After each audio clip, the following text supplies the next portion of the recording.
औज़ुबिल्लाहि मिनश्शैतानिर्रजीम बिस्मिल्लाहिर्रहमानिर्रहीम अस्सलामु अलैकुम वरहमतुल्लाह। नाज़रीन, आप देख रहे हैं आपका अपना प्रोग्राम सुबह खैर, आपकी अपनी मेज़बान युसरा खान के साथ। नाज़रीन, सुबह खैर वो प्रोग्राम कि जिसमें हम हर एपिसोड में एक ऐसे टॉपिक पर गुफ्तगू करते हैं जो कि ऐसा टॉपिक हो जिस पर हमें इंफॉर्मेशन होनी चाहिए, हमें मालूमात होनी चाहिए। मास्टर की बात करते हैं नाज़रीन, तो एक बहुत ही बड़ा मसला या एक बहुत बड़ा इशू हम देखते हैं हिजाब के हवाले से, ख़वातीन से रिलेटेड है। और हम सभी जानते हैं कि सुबह खैर की अक्सरियत जो व्यूवरशिप है वो ख़वातीन से रिलेटेड है। तो आज के प्रोग्राम का मौजू हिजाब रहेगा और हम कोशिश करेंगे कि आपको ये बताएं कि एक्चुअली हिजाब है क्या और हिजाब की अहमियत क्या है और हिजाब की तालीमात हमें कहाँ से मिलती हैं। इस मौजू पर गुफ्तगू करने के लिए और हमें ब्रीफ करने के लिए इस टॉपिक के हवाले से हमारे साथ प्रोग्राम में मौजूद हैं एक गेस्ट स्कॉलर। वो कौन है? यकीनन आप उन्हें जानते हैं। ये प्रोग्राम में खुशामदीद कहते हैं मोहतरमा नूर सबा साहिबा को। अस्सलाम वालेकुम। मिजाजी ग्रामी बखैर।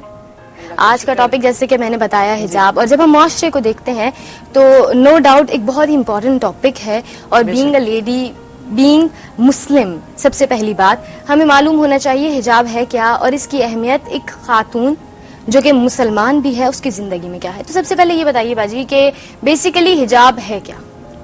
बिस्मिल्लाहिर्रहमानिर्रहीम। देखिए, हिजाब जो है वो उसके लिए एक लफ्ज इस्तेमाल हुआ है जलबाब, यानी जलबाब यानी वो दुपट्टा, वो चादर जो औरतें अपने लिबास के ऊपर से ओढ़ती हैं और जिससे अपने आप को कवर्ड करती हैं सर से लेकर पांव तक। ठीक। तो हिजाब का हुक्म इसलिए आया ताकि मुस्लिम माशरे को, सोसाइटी को बहुत से मुज़िर असरात से महफूज रखा जा सके। सही। तो अल्लाह ताला और रसूलुल्लाह सल्लल्लाहु अलैहि वसल्लम के हर हुक्म में कोई ना कोई मसलहत है, हिकमत है। और इस हुक्म की जो हिकमत है, मसलहत है, वो ये कि मुस्लिम घरानों को बुराइयों से बचाया जा सके। ठीक। जब हम कुरान पाक का मुताला करते हैं तो सूरह अहज़ाब में वाज़ेह तौर पर हमें दिखाई देता है और हम पढ़ते हैं आयत नंबर 59 में अल्लाह ताला अपने नबी सल्लल्लाहु अलैहि वसल्लम से मुखातिब करके इरशाद फरमाता है, या अय्युहन नबियो कुल लिअज़वाजिका व बनातिका व निसाइल मोमिनीना युदनीना अलैहिन्ना मिन जलाबिबिहिन्ना। यानी ए नबी सल्लल्लाहु अलैहि वसल्लम, आप फरमा दीजिए अपनी बीवियों से, अपनी बेटियों से और मुसलमानों की औरतों से कि जब वो अपने घरों से बाहर निकले जरूरतन तो अपनी चादरों का एक हिस्सा अपने ऊपर डाल लिया करें। सही। अब आगे की आयत में उसकी हिकमत भी बयान कर दी गई ताकि उनको ना सताया जाए और वो पहचान ली जाए। अब देखिए, हिजाब का हुक्म भी आ गया और उसकी मकसद दियत भी बताई गई और उसकी अहमियत भी वाज़ेह कर दी गई कि जब वो इस तरह कवर्ड करके खुद को पाकीज़ा तौर पर निकलेंगी तो जाहिर है कि फिर लोग पहचान लेंगे कि इनका ताल्लुक जो है वो अशराफ से है, अच्छे घरानों से है। तो फिर उनके ऊपर जो भी नजरें उठेंगी वो एहतराम के साथ उठेंगी और उनको सताया नहीं जाएगा। ये बहुत बड़ी हिकमत है। ठीक है। अच्छा, जैसे कि अभी आपने कहा कि फिर जो भी नजर उठेगी वो एहतराम के साथ उठेगी, तो हम देखते हैं एक फजीलत तो ये भी हो जाती है, एक फायदा हमें ये भी मिल जाता है। लेकिन बेसिकली हिजाब करने की फजीलत क्या है इस्लाम की रोशनी में या कुरान की रोशनी में, हमें क्या इसके हवाले से तालीमात मिलती है? देखिए, हर दीन का खास खुल्क होता है और प्यारे आका सल्लल्लाहु अलैहि वसल्लम ने इरशाद फरमाया कि दीन इस्लाम का खास खुल्क, उसका खास वस्फ शर्म और हया है। अल्लाह तो आप ये देखिए कि मुस्लिम शरीफ की रवायत का हवाला दूंगी। आप सल्लल्लाहु अलैहि वसल्लम ने इरशाद फरमाया, अल हया मिनल ईमान, हया ईमान में से। अब देखिए, ईमान से इसका ताल्लुक जुड़ गया। सबसे बड़ा फायदा, आपने हिजाब किया, अल्लाह और उसके रसूल के हुक्म पर अमल किया, ईमान मजबूत हुआ, अल्लाह से ताल्लुक जुड़ गया और फिर ईमान की हिफाजत हुई। गोया हया और ईमान लाजिम और मलजूम है। हम अल्लाह ताला के, हम खवातीन के हवाले से बात करें, इस हुक्म को अलहदा करके जो है वो हमारा ईमान मुकम्मल नहीं हो सकता, क्योंकि हया निस्फ ईमान है। बिल्कुल, बेशक। तो इस ईमान की हिफाजत के लिए जो है, प्रोटेक्शन के लिए हमें ये हुक्म दिया गया है। और जाहिर सी बात है, हमारे लिए तो ईमान ही सब कुछ है और फिर इस ईमान की नूरानियत हमारे अंदर फिर उतरती है और इसके असरात फिर माशरे में भी पैदा होते हैं और हमारे अखलाक दुरुस्त होते हैं। ठीक है, इवन हम खुद माशरा बिल्ड करते हैं, हम अगर कहते हैं कि खवातीन इतनी प्रोटेक्टेड नहीं है माशरे में, तो यहाँ पर हमें एक ऑप्शन मिल जाता है बीइंग अ मुस्लिम कि अगर आप हिजाब करती हैं, पर्दे का ख्याल रखती हैं, तो ऑब्वियस सी बात है बुरी निगाहों से आप बचती हैं। लेकिन वहीं अगर मैं उनका जिक्र करूँ जो हिजाब नहीं करती या इस चीज से अभी भी लाताल्लुक हैं, अभी तक अपना ताल्लुक जोड़ नहीं पाई, अब उनके लिए क्या कहेंगी, वो किस नुकसान से गुजर रही हैं और उनके लिए अल्लाह तबारक व तआला क्या वईद सुनाते हैं, क्या हुक्म फरमाते हैं? देखिए, उनके लिए तो ऐसी वईद है और ऐसे अहकामात आए हैं कि अगर हम वो उस पर पढ़ लें, कुरान मजीद अगर हम पूरा सही से पढ़ लें और हुजूर सल्लल्लाहु अलैहि वसल्लम के हदीस मुबारका से अगर हम इंफॉर्मेशन लें तो हमारे रोंगटे खड़े हो जाएं। और सबसे बड़ी बात जो है कि पर्दा जो वो आपको एक यूनिकनेस देता है, आपकी एक आईडी बन जाती है, आइडेंटिटी बन जाती है, आपका एक सिंबल हो जाता है, आपकी एक जो है सीरियसनेस आपका जाहिर होता है। तो जाहिर सी बात है कि कितनी सारी खूबियां, और जो पर्दा नहीं कर रही वो इन खूबियों से फिर महरूम हो जाती हैं। और मैं आपको बताऊं, एक हदीस मुबारका का मफहूम बयान करती हूँ नुकसानात के हवाले से कि जो नहीं कर रही हैं उनके लिए कितना बड़ा नुकसान है। कि हजरत अली रदियल्लाहु ताला अन्हु और हजरत फातिमा रदियल्लाहु ताला अन्हा एक मौके पर हुजूर सल्लल्लाहु अलैहि वसल्लम के पास तशरीफ लाए, तो आप सल्लल्लाहु अलैहि वसल्लम गिरियावजारी फरमा रहे थे। तो आपसे इसका सबब दरियाफ्त किया गया कि या रसूलुल्लाह सल्लल्लाहु अलैहि वसल्लम आप किस सबब से गिरिया फरमा रहे हैं? तो आप सल्लल्लाहु अलैहि वसल्लम ने फरमाया कि मैंने मेराज की शब अपनी उम्मत की खवातीन को मुख्तलिफ अजाबों में मुब्तला देखा है, उनके तसव्वुर से जो है वो मुझ पर गिरिया तारी है। तो हजरत बीवी फातिमा रज़ियल्लाहु तआला अन्हा ने दरियाफ्त किया कि रसूलुल्लाह सल्लल्लाहु अलैहि वसल्लम वो अजाब उन पर किस सबब से नाजिल हुए? तो हदीस मुबारका का मैं आपको मफहूम बयान कर रही हूँ कि आप सल्लल्लाहु अलैहि वसल्लम ने फरमाया कि वो सब बेहिजाबी और बेपर्दगी की बिना पर वो अजाब जो है वो नाजिल हो रहे थे उनके ऊपर। तो आप ये बताइए कि दीन इस्लाम ने जहां हमें नमाज का, रोजे का और दीन अरकान इस्लाम पर अमल करने को हुक्म दिया, वहीं हम पर खवातीन पर हिजाब का भी हुक्म है। और यहाँ मैं आपको ये भी बता दूं कि खवातीन के लिए पर्दे, बापर्दे लिबास का एहतमाम किया गया है और उनके लिए मस्तूरात का लफ्ज इस्तेमाल होता है और इसके मानी ही, मस्तूर के मानी छुपी हुई पोशीदा चीज है। यानी इस्लाम जो है वो दीन फितरत है और इस्लाम ने औरत को बहुत आला स्टेटस दिया है, बहुत बुलंद मुकाम दिया है और जाहिर है कि खवातीन इस्लाम के नजदीक बहुत मुकद्दस चीज है। तो उनके स्टेटस को बनाए रखने के लिए ठीक है। अब जैसे हमने कहा कि इस्लाम बेशक वो वाहिद दीन है कि जिसने औरतों को एक मकाम दिया, एक शनाख्त दी, और वहीं पर ये तरीका भी बता दिया कि जब माशरे में जाओ तो जो परेशानियों का सामना होगा तो पहले ही बता दिया कि इन परेशानियों से बचने का तरीका क्या है, हिजाब को अपना लो। तो हम अगर दुनियावी एतबार से बात करें तो इस हिजाब का हमें क्या फायदा होता है? इस हिजाब का सबसे बड़ा फायदा ये होता है कि हमारी मॉडेस्टी की हिफाजत होती है, हमारी शर्म हया की हिफाजत, ये सबसे बड़ा फायदा है। और फिर अभी मैंने आपको हदीस मुबारका का हवाला दिया कि फिर उससे हमारा दीन मजबूत होता है, फिर उससे हमारा जो अखलाक और आदात हैं वो संवरते हैं। फिर अब आप ये देखिए कि जब आप अल्लाह ताला के अहकामात पर अमल करेंगे तो इससे अल्लाह ताला राजी होगा, ये दूसरा बड़ा फायदा है और आप बहुत सी दूसरी आफतों और परेशानियों से बच सकेंगे। आज जो हम इतने मसाइल का शिकार हैं वो दीन से दूरी और कम फहमी की बिना पर है। और सूरह अज़ाब ही की एक आयत मुबारक है जिसका मैं आपको तर्जुमा बयान करती हूँ कि जब अल्लाह और उसके रसूल का कोई हुक्म आ जाए तो किसी मोमिन मर्द और औरत के लिए कोई गुंजाइश नहीं कि इसके बाद वो अपना भी कोई अख्तियार समझे। यानी उनका हमारा फिर जो अमल होगा वो ये होगा कि समय ना वातय ना, हमने सुन लिया और हमने मान लिया, यानी हमने अपना सर झुका दिया। अब वो कोई भी हुक्म है अल्लाह का, उस पर सर झुकाना हमारा फर्ज है। अभी मैं आपको हवाला दे रही थी औरतों के लिबास के हवाले से, तो वहीं मर्दों के लिए भी शर्म हया की ताकीद की गई है, उनके लिए नजर की हिफाजत का हुक्म है। इस बारे में भी जहां हम शर्म हया की बात करें वहां हम नजर की हिफाजत की भी बात जरूर करेंगे क्योंकि इसका ताल्लुक भी पर्दे से है और जाहिर व बातिन दोनों ही का ताल्लुक शर्म हया से होता है। जब हमारा बातिन संवरता है तो उसके असरात हमारे जाहिर पर भी जाहिर होते हैं।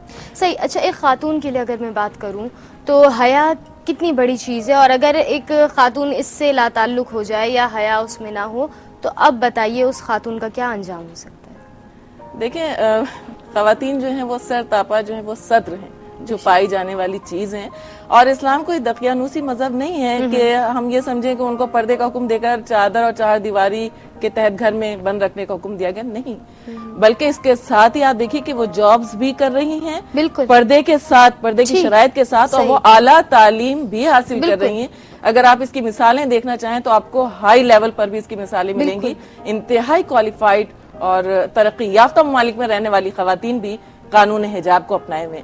तो इस तरह से जो फायदा है वो उनको खुद भी मिल रहा है और माशरे को भी मिल रहा है कि आज के दौर में भी औरतें सरवाइव कर सकती हैं। बिल्कुल। लेकिन आप ये देखिए कि मौत का जो फरिश्ता है ना, वो किसी वक्त का इंतजार नहीं करता कि फला वक्त आएगा तो हम इस हुक्म को मान लेंगे, फला वक्त आएगा तो हम नमाज पढ़ लेंगे, नहीं। सही, किसी को भी नहीं मालूम। तो इस हालत में अल्लाह ताला से दुआ करनी चाहिए कि हम मिले, कि हम उसके अहकामात पर अमल पैरा हों पूरी तरह। और ये याद रखिए कि अल्लाह ताला का कोई हुक्म हमारी दीन और दुनिया की तरक्की में रुकावट नहीं बनता है। बेशक बेशक। नूर साहबा, इसी पर एक छोटे से ब्रेक का वक्त हुआ है, उसके बाद इसी को कंटिन्यू करेंगे।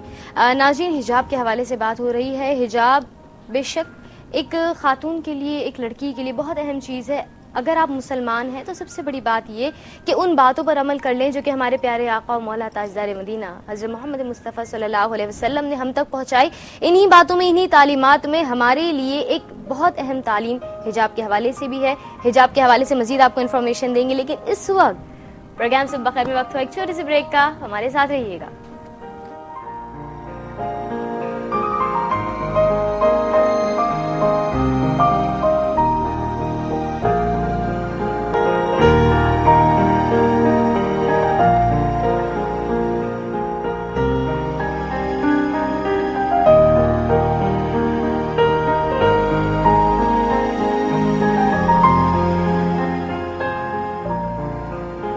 सुबह खैर नाजरीन, आज प्रोग्राम सुबह खैर में हम जिस मौजू पर बात कर रहे हैं वो है हिजाब।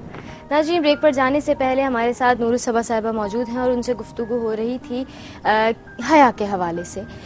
एक सवाल और जो मेरे जहन में आता है वो ये कि बच्चे, अगर हम कहें कि हिजाब का लेना ज़रूरी है, हमने ले भी लिया, अक्सर हम देखते हैं कि कुछ मजबूरियों में लिया जाता है कि नहीं आपने लेना है तो इसलिए लिया गया, फिर वहाँ दिल माइल नहीं होता या हम नहीं जानते कि हया किस चीज़ का नाम है, या सिर्फ हिजाब लेना काफ़ी होगा या हमारा दिल भी इस जानिब माइल होना चाहिए कि ये हिजाब हमने अगर लिया है तो इसकी वजह क्या है?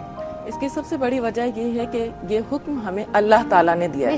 कुरान मजीद खोलकर अगर हम सूरह अहज़ाब की 59 आयत पढ़ लें तो हमें वाक़फियत हो जाएगी कि कितना बड़ा हुक्म है, जिसकी मुखातिब सबसे पहले अज़दवाज मुतहरात हैं, हुज़ूर सल्लल्लाहु अलैहि वसल्लम की पाक अज़दवाज, जिनके बारे में कोई वहम और वसवसा हम ला भी नहीं सकते कि खारिज अज़ इम्कान है, खारिज अज़ ईमान, यानी हमारे ईमान के ऊपर भी हर्फ आ सकता है। उसके बावजूद अल्लाह ताला ने उस बुलंद मर्तबे पर फायज होने के बावजूद उनके लिए ये हुक्म नाजिल किया कि अपनी बीवियों से और फिर अपनी साहबजादियों से, उसके बाद मोमिन मोमिनात को मुखातिब किया कि मुसलमान औरतों को फरमा दीजिए कि वो चादरों को ले लिया करें। और उसके साथ ही उसमें एक हुक्म और भी है कि उसका एक हिस्सा अपने ऊपर भी डाल लिया करें, ताकि जो है वो अपनी सेफ्टी के पर्पस को जो है वो मलहूज रख सकें। और एक बड़ी चीज ये है कि ये हुक्म इसलिए दिया गया कि फितनों को रोका जा सके। लेकिन आज का दौर देखिए, पुरफतन दौर कहा जाता है इस दौर को। आज उस दौर से ज्यादा जरूरत और अहमियत है कि इस हुक्म पर अमल किया जाए, क्योंकि आज के दौर की जो खराबी है वो सबसे बड़ी खराबी ही यही है कि इस दौर में हम ये देख रहे हैं कि अखलाक की हिफाजत करना बहुत जरूरी है, जिसके लिए हमें अपने लिबास का भी खास तौर पर जो है वो ध्यान रखना होगा, देखना होगा कि वो किस कदर बावकार है, पाकीज़ा है और क्या वो इस्लामी लिबास है। नूर सबा साहिबा, हम अगर दुनियावी एतबार से बात करें, दीनी एतबार से तो बेशक अल्लाह का हुक्म है और जिसने अल्लाह के हुक्म पर अमल किया अल्लाह को राजी कर लिया। अब दुनियावी एतबार से अगर मैं बात करूं और स्पेशली अगर साइंटिफिक पॉइंट ऑफ व्यू से बात की जाए तो हम देखते हैं कि हिजाब का बहुत फ़ायदा हम बीइंग एन ह्यूमन बीइंग, हम साइंटिफिक पॉइंट ऑफ व्यू से भी देखते हैं हमें बहुत फायदा है। हम हेड कवर करते हैं तो बहुत सी चीज़ों से हमारे बाल, हमारा ब्रेन, हमारा स्कैल्प जो है महफूज रहता है। अगर हम नकाब करते हैं तो सबसे पहली बात वो जो माशरे में आलूदगी मौजूद है उससे, तो साइंटिफिक पॉइंट ऑफ व्यू से इससे हम क्या फायदा उठा सकते हैं? देखिए, अभी आपने भी जिक्र किया, मैं आपको बताऊं कि सिर्फ बालों को, हेड को कवर करने से जो है वो एक मेडिकल रिसर्च सामने आई है कि बिनाई के जो बहुत से मसाइल हैं उनसे बचा जा सकता है। आप अरब कौम में देखिए जहाँ हुजूर सल्लल्लाहु अलैहि वसल्लम तशरीफ लाए, उनका दस्तूर ही है कि वो अपने हेड को कवर रखते हैं, क्या मर्द क्या खवातीन। तो ये हुक्म जो है वो एक खास मसलहत पर है। उसके अलावा जो चेहरे का हम नकाब करते हैं उससे हम बहुत से जल्दी अमराज से महफूज रह सकते हैं, और बहुत सी लगने वाली जो बीमारियां हैं जैसे इन्फ्लुएंजा है या जैसे आप ये समझ लें कि नज़ला जुकाम है, जी बिल्कुल, आप जब खुद को कवर्ड रखते हैं तो सांस के जरिए वो जरासीम आपके अंदर एंटर नहीं होते और आप उन बीमारियों से महफूज रह सकते हैं। उसके अलावा बहुत से दिमागी अमराज हैं, उनसे भी हम महफूज रह सकते हैं। ये जदीद रिसर्च सामने आ रही है, पर्दे के ऊपर रिसर्च की गई। जाहिर है कि जो गैर मुस्लिम है उनका सबसे बड़ा, उनकी ये चीज मैं बहुत अप्रिशिएट करती हूँ कि वो हर चीज की रिसर्च पर जाते हैं। उन्होंने इस पर्दे के ऊपर भी रिसर्च किया कि जो खवातीन के लिए हुक्म नाफिज किया गया इससे क्या फवायद होते हैं, तो ये उनकी रिसर्च है कि इससे जो है वो ये फवायद हासिल हो रहे हैं। तो आप ये देखिए कि बीइंग मुस्लिम, जब हम अल्लाह ताला के ऊपर पूरा ईमान रखते हुए, अकीदा रखते हुए अमल करते हैं, तो आप यकीन कीजिए कि ये जाहिरी फवायद तो बहुत मामूली हैं। हमें जो उखरवी फवायद मिलेंगे और दुनिया में ही जो फवायद मिलेंगे वो एक बेहतरीन माशरे की सूरत में हमारे सामने आएंगे। ठीक, बिल्कुल। अच्छा नूर सबा साहबा, हम हिजाब की बात कर रहे हैं तो वहीं हम देखते हैं कि आजकल एक नए किस्म का ट्रेंड जो है वो उरूज पर है। जब हम बाहर की बात करते हैं, अबाया लिया जाता है या कोई भी कोट ऊपर से लिया जाता है, तो उसमें हम देखते हैं इस कदर डिजाइनिंग होती है कि हम अट्रैक्शन से बचने की कोशिश कर रहे हैं या खुद दावत पेश कर रहे हैं, क्योंकि मर्द तो मर्द, खवातीन भी बहुत अट्रैक्ट होती हैं कि इनका डिजाइन देखा जाए, कितना अच्छा अबाया है ये वो। तो इन चीजों से बचना चाहिए। असल में हिजाब में सादगी की किस कदर अहमियत है? देखिए, सादगी ही की तो असल अहमियत है, और सादगी को बरकरार रखने के लिए पर्दे का यह हुक्म नाफिज किया गया ताकि अट्रैक्शन से बचें। मकसद के ऊपर हम नहीं जा रहे, मकसदियत ये है कि हम उस अट्रैक्शन को खुद से दूर रख सकें। यानी जो अच्छी और बुरी नजरें पड़ रही हैं तो जाहिर सी बात है उससे बचाने के लिए ये सेफ्टी दी गई। सेफ्टी हम क्यों करते हैं? ताकि मुज़िर असरात से जो है वो बचा जा सके। तो ये मकसद अगर हम पेश नजर रखें तो जाहिर है जो भी लिबास हम पहनेंगे, और जरूरी नहीं कि बुर्के का ही हुक्म हो, क्योंकि जलबाब एक ऐसी बड़ी चादर है जो आपको सर ता पांव, सर से लेकर पांव तक कवर्ड कर दे। तो इसी हुक्म में हम बुर्के को भी लेते हैं, क्योंकि बुर्का भी फिर एक ऐसा ढीला ढाला लिबास है, बावकार लिबास है, जो एक खातून के तकद्दुस को जो है वो बरकरार रख सकता है। इसमें आप एक चादर भी ले सकती हैं, बड़ी सी चादर भी हम ओढ़ सकते हैं, उससे भी खुद को कवर कर सकते हैं, या कोई भी इस तरह की कोई भी दूसरा लिबास हम पहन सकते हैं जिससे हमारा मकसद जो है वो पूरा हो, हिजाब का मकसद। सही। और नूर सबा साहिबा, सबसे बड़ी बात ये कि QTV को ये एजाज हासिल है कि आज दुनिया भर में जहाँ जहाँ QTV देखा जा रहा है वहाँ खवातीन को ये बात मालूम हो रही है कि दरअसल हिजाब की अहमियत क्या है। और यहाँ से जो ट्रेंड निकला है तो यकीनन जब हम देखते हैं ना मुख्तलिफ लड़कियों को, जहाँ एक जमाने में अजीब कुछ ट्रेंड्स आ गए थे, अजीब ड्रेसिंग्स जो फैशन के नाम पर भी कहेंगे बेहयाई का मुजाहिरा किया जा रहा था, QTV की वजह से बढ़ता हुआ लोगों का रुझान इस जानिब आ रहा है कि हिजाब को आया है। एक रुझान QTV को मैं अप्रिशिएट करूंगी, ये जो स्कार्फ का है, बिल्कुल ये स्कार्फ जो है वो मस्ट किया हुआ है। यहाँ जितने हैं वो अपने बालों को जरूर कवर्ड करेंगे, और ये बालों का कवर्ड करना भी हमारे हिजाब, हमारे पर्दे का एक अहम तरीन हिस्सा है। देखिए, नमाज की हालत में जो हम पर्दा करते हैं, अपने बालों को कवर्ड करते हैं, सिर्फ हमारी हथेलियां, हमारे पाँव और हमारा चेहरा खुला हुआ होता है।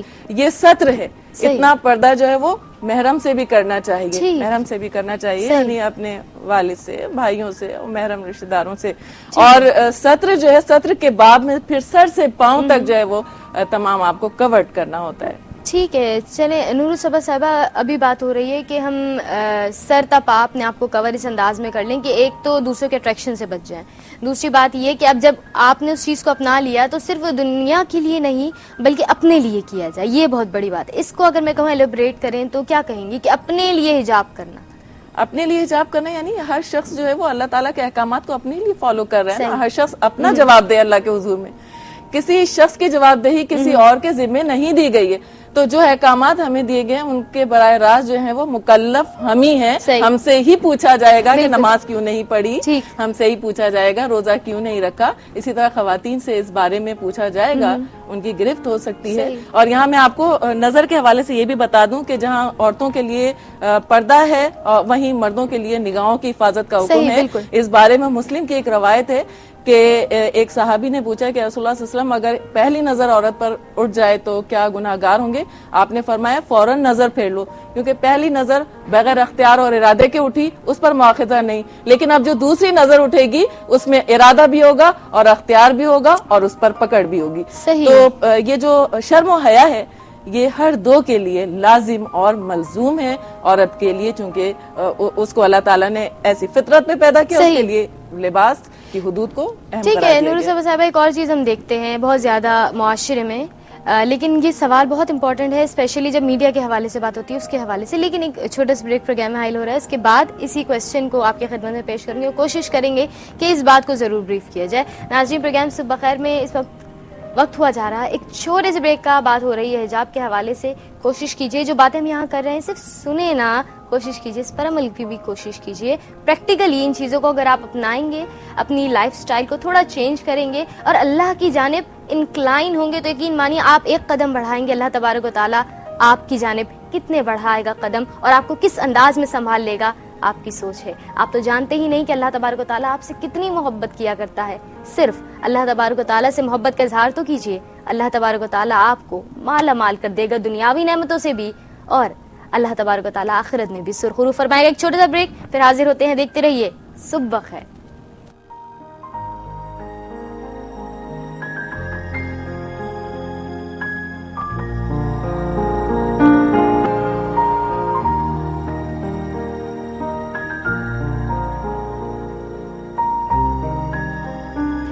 जी नाज़रीन, प्रोग्राम सुबह खैर में एक मरतबा फिर खुशामदीद। आज प्रोग्राम का मौजू हिजाब। हमारे साथ प्रोग्राम में मौजूद हैं प्रोफेसर नूर सबा साहिबा, और हिजाब के हवाले से काफ़ी सारी बातें हमें मालूम करने की सादत हासिल हुई। हमें मालूम हुआ कि बेसिकली अब हिजाब है क्या और हिजाब के फ़ायदे क्या हैं। हमने कुछ जनरल डिस्कशन की, लेकिन एक बात जो बहुत ज़्यादा हम देखते हैं माशरे में कि अगर हम बीइंग अ पाकिस्तानी बात करें, कोई भी खराबी या कहीं कोई भी मसला देखते हैं तो एक हेडलाइन आती है पाकिस्तान में ये हुआ। लेकिन अगर किसी खातून के हवाले से कोई बात होती है तो या तो इस्लामी जमहूरिया पाकिस्तान की इस औरत ने, इस लड़की ने, इस खातून ने। तो बीइंग अ मुस्लिम और बीइंग अ खातून, अब बताइए हमारी क्या जिम्मेदारियां बनती हैं? इरशाद रब्बानी है युसरा, हमारे लिए तो अल्लाह ताला का हुक्म और हुज़ूर सल्लल्लाहु अलैहि वसल्लम का फरमान सबसे बड़ा ऑर्डर है। बेशक बेशक इरशाद रब्बानी है। और ईमान वाली औरतों से फरमा दीजिए कि वो अपनी निगाहें नीची रखें और अपनी जीनत को जाहिर ना करें। सही। यानी जब ईमान वाली औरतें, मोमिन औरतें, मुस्लिम खवातीन घरों से बाहर निकलें तो अपनी प्रोटेक्शन का ख्याल रखते हुए निकलें। वो प्रोटेक्शन क्या है? अपने आप को कवर्ड करके निकलें, सर से पांव तक इस तरह कवर्ड हों कि उनकी जीनत का इजहार ना होता हो। दूसरी बात यह है कि अपनी निगाहों को नीची रखते हुए। तीसरी बात यह है, तीसरी शर्त यह है कि वो रास्तों के दरमियान में ना चलें, बल्कि किनारे किनारे से चलें। एक हदीस मुबारका का मफहूम बयान करती हूँ कि एक मौके पर हुज़ूर सल्लल्लाहु अलैहि वसल्लम मस्जिद से बाहर तशरीफ लाए तो रास्तों के दरमियान में औरतें भी चल रही थीं और मर्द भी, और आपस में मिक्स हो रहे थे। तो आप सल्लल्लाहु अलैहि वसल्लम ने फरमाया कि औरतें रास्तों के दरमियान में ना चलें बल्कि किनारे किनारे से चलें। तो खवातीन जो हैं वो दीवारों के साथ लगकर चलने लगी। यानी आप इससे शिद्दत का अंदाजा कीजिए कि अगर कभी कोई ऐसा मौका आए तो हमें एक साइड होकर के चलना चाहिए। ये भी पर्दे की शराइत में शामिल है। दूसरी बात ये कि हमें ऐसे जेवरात का भी इस्तेमाल नहीं करना चाहिए जिनसे आवाजें आती हों, जिनसे बजने की आवाजें आती हों, जो दूसरों की तवज्जो को अट्रैक्ट करती है ना, फिर वो इस तरह अपनी तरफ। और फिर हुज़ूर सल्लल्लाहु अलैहि वसल्लम का इस बारे में फरमान आलीशान है कि हर घंटी की आवाज के पीछे एक शैतान होता है। तो आप देखिए कि जितनी घंटी बजेगी, जितनी आवाजें बजेंगी, निकलेंगी उन जेवरात से, उतने ही शयातीन मुतवज्जा होंगे और जाहिर है कि फिर उनके तसल्लुत का हम शिकार हो सकते हैं। तो ये एहतियात भी हमें करनी चाहिए। और एक बड़ी अहम बात कि आजकल खुशबूयात का बहुत ज्यादा इस्तेमाल होता है, लेकिन खवातीन के लिए जो है वो इससे ममनुआत में ये चीज शामिल है कि इससे भी अट्रैक्शन जो है वो बहुत ज्यादा होती है। तो मर्दों के लिए तेज खुशबू है और खवातीन के लिए जो है वो उसकी जो है वो उसका रंग तेज होना चाहिए, लेकिन मध्यम होनी चाहिए। ऐसी खुशबू ना हो कि दूसरों को अट्रैक्शन में मुब्तला कर दे। सही कि मतलब आप महफिल में आए तो सब लोग सब छोड़ के कि ये खुशबू कहाँ से आई उस जाने मुतवज्जह हो जाते हैं। और ये चीज एक शैतानी अमल शुरू हो जाता है। आप देखिए कि लामहल इंसान की नेचर और फितरत है कि वो उस चीज की तरफ लपकता है जिसमें अट्रैक्शन होती है। बिल्कुल बिल्कुल बेशक। अब अट्रैक्शन की बात हो रही तो एक और बात ये कि हम देखते हैं कि अगर हम और आप बात कर रहे हैं QTV के प्लेटफॉर्म से, हम कोशिश करते हैं हमारे देखने वाले नाज़रीन को जिस कदर हो सके बता सकें कि इस्लाम ने हमें किन किन बातों का हुक्म दिया कि ये करो और ये ना करो। वहीं हम एक माँ की अगर बात करें तो अब उसका क्या फर्ज बनता है, वो किस अंदाज में अपनी बेटी की ऐसी तरबियत करे या खुद कैसी रोल मॉडल बने कि उसकी बेटी इस जानिब खुद अट्रैक्ट हो कि हिजाब क्या है और उसको अपनाए। देखिए, माँ की गोद जो होती है वो सबसे पहली ट्रेनिंग होती है, वो सही। सबसे पहला मदरसा है। सही। जब सबसे पहले मदरसे से जो बातें मिलती हैं वो बच्चे के जहन में पुख्ता हो जाती हैं, वहीं उसकी शख्सियत की तामीर होती है। QTV का ये जो प्लेटफॉर्म है वो इसीलिए कि यहाँ से हम वो तालीमात भी देते हैं, वो प्रोग्राम्स भी होते हैं जिन्हें आम तौर पर आम जो लोग हैं, जो घरों में बैठी हुई खवातीन हैं, उनके पास इतना टाइम नहीं है, बाज औकात इतनी ज्यादा वो भी नहीं है कि एफर्ट्स भी नहीं कि आप किताबों को खोल सकें या नेट पर जाकर आप मालूमात ले सकें। तो आपको ये गिरांकदर मालूमात मिल रही हैं इस्लामी तालीमात के हवाले से, तो इससे इस्तेफादा करने की जरूरत है उन खवातीन को भी जो बच्चियों की तरबियत कर रही हैं, ट्रेनिंग कर रही हैं। जब वो खुद रोल मॉडल बनेंगी, वो खुद उस पर अमल करेंगी, तो उनकी बातों में असर होगा। और वो कहते हैं ना कि बच्चियां अपनी माँ का अक्स होती हैं, तो फिर वो जाहिर है कि उन्हीं अतवार और आदात को फॉलो करेंगी। और जब वो ये देखेंगे कि हमारी माएं खुद उनसे लापरवाही बरत रही हैं, तो फिर नताइज देखिए आज किस तरह से सामने आ रहे हैं। आज कितनी बुराइयां माशरे में फैल रही हैं, उसकी सबसे बड़ी वजह यह है कि माओ ने गफलत अख्तियार करनी शुरू कर दी है। उनको कुछ इंस्ट्रक्शंस देनी चाहिए कि रात सोते वक्त जो वो अपने मोबाइल बंद कर दें, 10 बजे के बाद टेलीफोन पर किसी का फोन ना सुने, उनकी एक्टिविटीज पर नजर रखें, कहाँ जा रहे हैं, कितनी देर घरों से बाहर हैं, उनके पढ़ने के औकात क्या हैं, उनकी हॉबीज क्या हैं। मतलब ये जो आजकल पेरेंट्स कहने लगे हैं कि हमने बच्चों को आजादी दी है, ये आजादी दरअसल उनके बिगाड़ में एक स्टेप दे देती है, एक उनको जो है बिगाड़ की जाने बेरारवी का शिकार कर रही है। बेरारवी का अब आप ये देखिए कि इंटरनेट के जरिए भी अगर हम उनको ना देखें तो इंटरनेट से आप ये देखिए कि कितनी ज्यादा बुराइयां भी फैल सकती हैं अगर कवर ना किया जाए। आप ये देखिए कि छत पे अगर किसी बच्चे को आप खुला छोड़ दें तो आप ये तवक्को कर सकते हैं कि वो महफूज रह सकता है। तो बिल्कुल इसी तरह आप अगर बिल्कुल खुला छोड़ दें और कोई आप उनके ऊपर कंट्रोल ना करें, कोई आपके रूल्स ना हो, रेगुलेशंस ना हो, तो उनकी तरबियत ट्रेनिंग का फरीजा कौन अंजाम देगा? जितनी अच्छी तरबियत आप अपने बच्चों की एक माँ कर सकती है, कोई दूसरा नहीं कर सकता। तो उसके लिए जरूरी है कि वो खुद भी उन तालीमात पर अमल पैरा हो। तो बात ये हुई नाजरीन के लिए भी और हमारे लिए भी कि अगर जो वालिदा हैं और वालिद हैं वो बचपन ही में बच्चों की तरबियत ऐसी कर दें कि उनको बता दें कि हमारा इस्लाम हमें किन बातों से मना करता है, और अगर वो बचपन में ही इन बातों को जान लें, समझ लें और इन पर अमल करने लगे, तो बेशक फिर वो जो वक्त आता है ना कि जब वालिदा रो रही होती है हमारा बेटा हमारे हाथ से निकल गया, अब हम अपनी बेटी का क्या करें, वो मेरी सुनती नहीं, वो मेरा सुनता नहीं, वो ज़बान दराज हो गया। अगर बचपन में तरबियत अच्छी होगी तो इन तमाम चीजों से बचा। दीनी तालीम जो है ना वो हमने उसको अहमियत देनी बहुत कम कर दी है, नजरअंदाज कर दिया। आज का दौर जो है ना वो मैं ये कहूंगी मादियत परस्ती में हम बहुत ज्यादा मुब्तला हो चुके हैं। दुनियावी तालीम का हम बहुत ख्याल रख रहे हैं कि हमारी तालीम आला हो और हम बहुत स्टेटस वाले हों, लेकिन हम दीन की तरफ से थोड़े से गफलत का शिकार हैं। और इसके लिए यकीनन सबसे पहले माओ से ही पूछ होगी, वालिदैन से ही पूछ होगी। उनके फराइज में से ये चीज उनके फराइज में शामिल है कि वो अपने बच्चों की अच्छी तरबियत करें, उनको दीन की तमाम तालीमात दें, उनको अच्छी जगह से दीनी तालीम भी दिलवाएं और दुनियावी तालीम भी दिलवाएं, ताकि जो है वो एक अच्छे माशरे का अच्छा फर्द बन सकें, अच्छे शहरी बन सकें। सही, ये बात बिल्कुल दुरुस्त है कि अच्छा शहरी बनने के लिए और एक अच्छा मुआशरा बनाने के लिए, इसको तश्कील देने के लिए सबसे पहले खुद अच्छा होना होगा, क्योंकि वही बात है चैरिटी बिगिंस एट होम। अगर आप ही कोई स्टेप नहीं लेंगे तो आप ये सोचना बिल्कुल छोड़ दीजिए कि कोई गैबी तौर पर ऐसी बात हो जाएगी कि तमाम मुआशरा सुधर सा जाएगा। सबसे पहले आपको सुधरना है, अपना हिस्सा पहले डालना है, फिर बाकियों का सोचिए।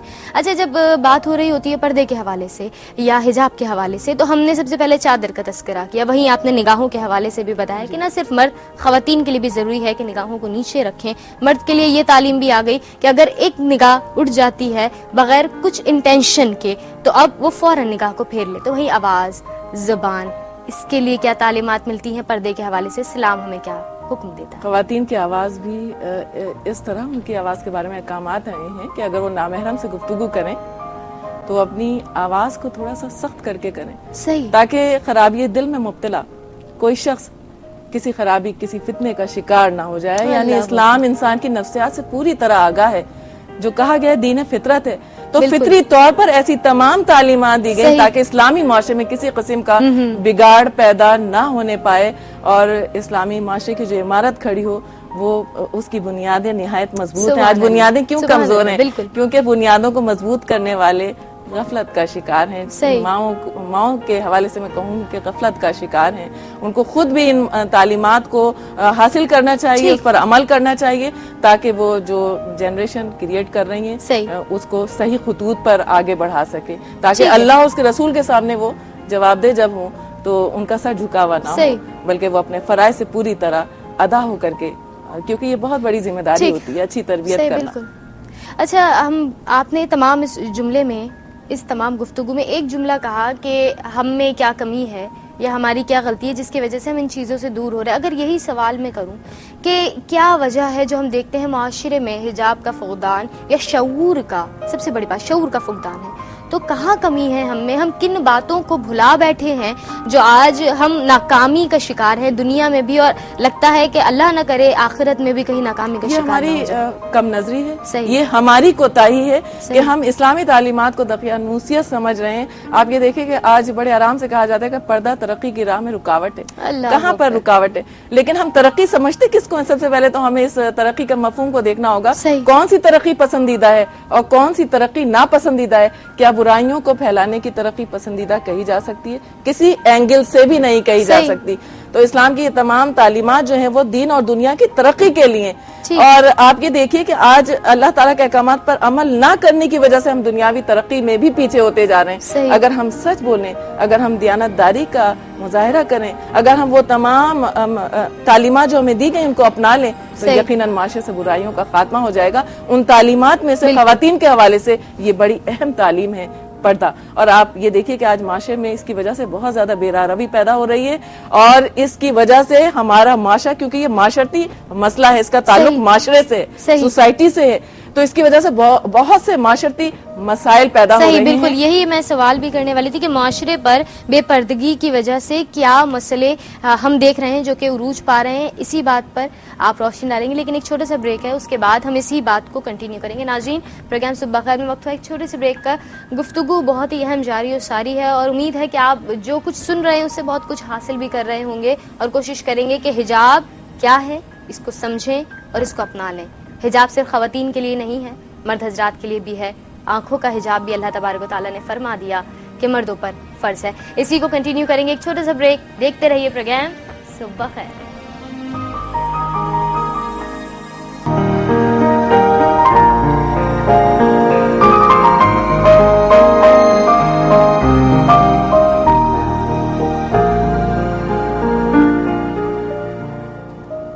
जी नाज़रीन, प्रोग्राम सुबह खैर में एक मरतबा फिर खुशामदीद।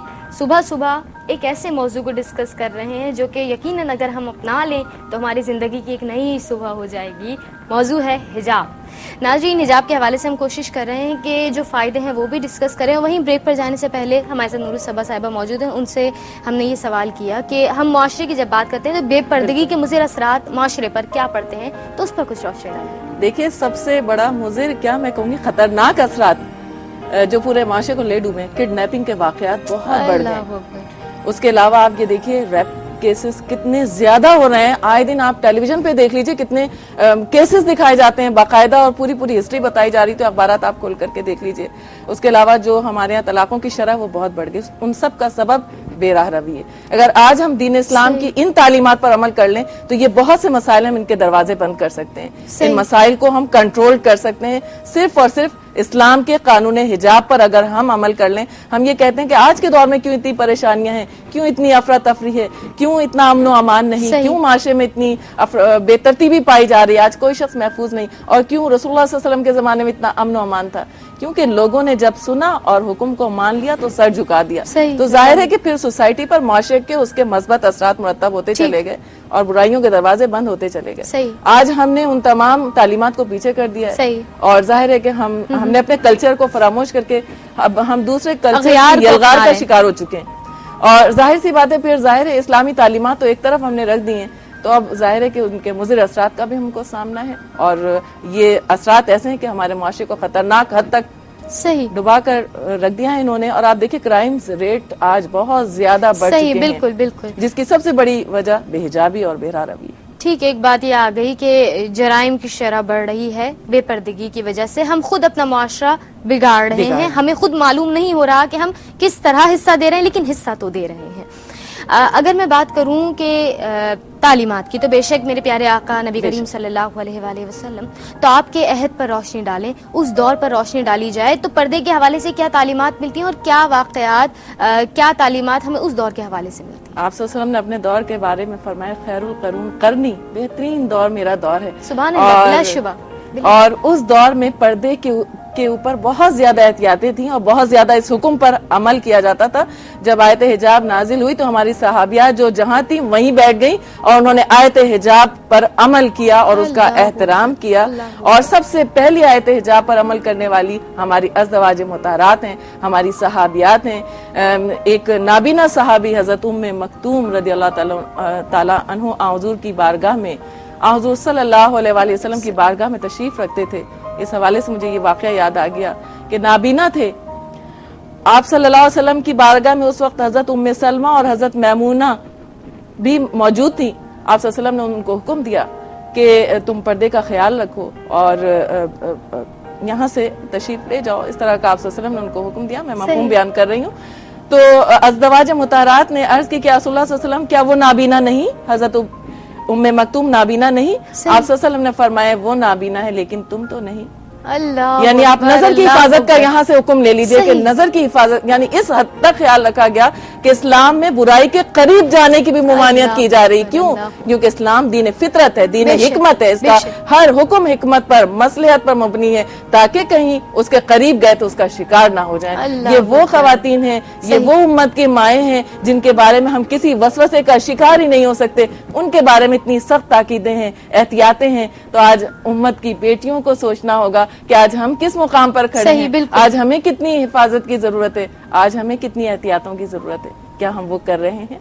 हमें अपना एहतसाब करना चाहिए। सही, ठीक। अच्छा, हमने कहा उम्मत की माएँ हैं, ये प्यारी हस्तियाँ कि जिनकी हम जिंदगी को, हयात को देखते हैं तो हम इस कदर बातें, इस कदर तालीमात हासिल कर सकते हैं सिर्फ मुशाहिदे से, सिर्फ पढ़ कर भी, कि हम अपनी ज़िंदगी को सुधार सकते हैं। तो वहीं पर ख्याल आता है शहजादी मोहम्मद सल्लल्लाहु अलैहि वसल्लम, बीबी फातिमा ज़हरा रज़ियल्लाहु ताला अन्हा।